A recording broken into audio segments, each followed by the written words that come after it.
यह कहानी टुनटुनी नाम की चिड़िया की है, जो बीकापुर गांव में रहती थी। चिड़िया बहुत गरीब थी। वो बहुत मेहनत करती थी, फिर भी अपने लिए भोजन का इंतजाम नहीं कर पाती थी। एक बार टुनटुनी चिड़िया सोचती है, अब तो भगवान ही मेरी मदद करेंगे। टुनटुनी को ऐसा करता देख अचानक एक साधु वहां आ जाते हैं। तुम्हारे जीवन में ऐसा क्या दुख है? अगर तुम्हें कोई कष्ट है तो मुझे बताओ, मैं तुम्हारी हर संभव मदद करने का प्रयास करूंगा। चिड़िया अपनी गरीबी और लाचारी के बारे में बताने लगती है। मैं बहुत गरीब हूँ महाराज। बचपन से ही दिन भर मेहनत करने के बाद भी मुझे 2 वक्त का भोजन नसीब नहीं होता। मैं जीवन से तंग ए गई हूँ। अब या तो ईश्वर मुझे गरीबी से मुक्ति दे। चिड़िया की बात सुनकर साधु महाराज को बहुत दुख होता है और वो उसे समझने लगते हैं। हमें घबराकर कभी भी हार नहीं माननी चाहिए। हमें घबराकर कभी भी हार नहीं माननी चाहिए। बेटी, हिम्मत रख। अंत में साधु महाराज चिड़िया से कहते हैं, तुम्हारी समस्या का समाधान तो मेरे पास है, किंतु उसके लिए भी तुम्हें मेहनत तो करनी ही पड़ेगी। महाराज, मैं मेहनत करने के लिए तैयार हूँ। बस आप मेरी समस्या को समाधान बताएं। इसे साधारण मिट्टी का कटोरा मत समझना। अब तुम बस सबसे BSNL सिम की तलाश करो। उसके स्पर्श से तुम्हारा ये कटोरा सोने के कटोरे में बदल जाएगा और उसी पल तुम्हारी गरीबी और भूखमरी समाप्त होकर तुम्हारे जीवन में सुख और अमीरी आ जाएगी। महाराज, अगर ऐसा ही तो मैं आज इस BSNL सिम की तलाश में निकल जाती हूँ। अवश्य मुझे कोई ना कोई BSNL सिम यूज करने वाला पक्षी मिल ही जाएगा। ये तो बड़ा सरल सा कार्य है। महाराज से मिट्टी का कटोरा लेकर टुनटुनी किसी BSNL सिम यूज करने वाले पक्षी की तलाश में निकल जाती है। मंदिर में सबसे पूछने लगी, काय किसी ने BSNL सिम यूज करने वाले पशु पक्षियों को देखा है? अवश्य ही मुझे BSNL सिम यूज करने वाला पक्षी मिल जाएगा, जिससे मेरा कटोरा सोने की कटोरी में बदल जाएगा। ऐसा सोचकर चिड़िया मंदिर की सीढ़ियों में जाकर बैठ जाती है। शाम ढलने को होती है। तभी उसे कबूतर दिखाई पड़ता ही, जो अपने साथ लाया हुआ भोजन गरीब पक्षियों को बांट रहा था। अरे, वह भोजन करना तो बहुत अमीर लोगों का कार्य है।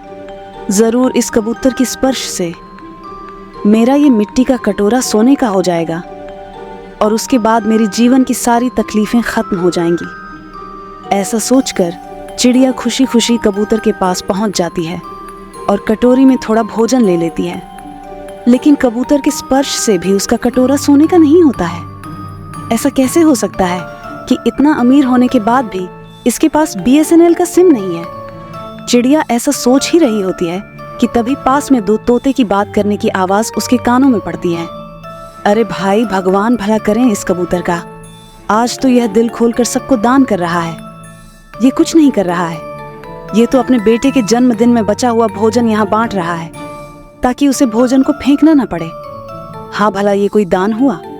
अनुपयोगी वस्तु का दान भी भला कोई दान होता है? दोनों तोते की बात सुनकर टुनटुनी को अपने कटोरी का रंग न बदलने का कारण समझ आ जाता है। शायद इसीलिए मेरी कटोरी का रंग नहीं बदला है।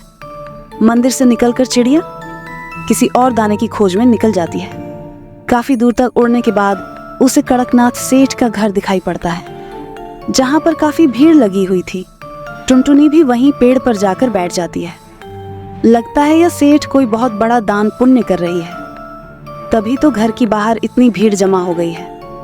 टुनटुनी भी अपना कटोरा लेकर लाइन में लग जाती है। बाकी गरीब पक्षियों के साथ साथ तुम चिड़िया को भी सेठ कौवा कपड़े और भोजन दे देते हैं। छूने मेरी कटोरी का रंग नहीं बदला, इस तरह तुम्हें कभी सबसे बड़ी दानी को ढूंढ ही नहीं पाऊंगी। तभी एक बुलबुल का बच्चा पेड़ पे उसे बैठे देख उसके पास ए जाती है। अरे चिड़िया, इतनी हैरानी से क्या देख रही हो? ये से तो हर वर्ष अपने जन्म उत्सव पर ऐसे ही रुपए, भोजन और वस्त्र दान करता है, लेकिन ये गरीब लोग जानते हैं कि आज यह दान करेगा और कल ही अपने खजाने के नुकसान की भरपाई करने के लिए अपने उधार दिए हुए पैसों का 2 गुना कर लगाने की घोषणा कर देगा।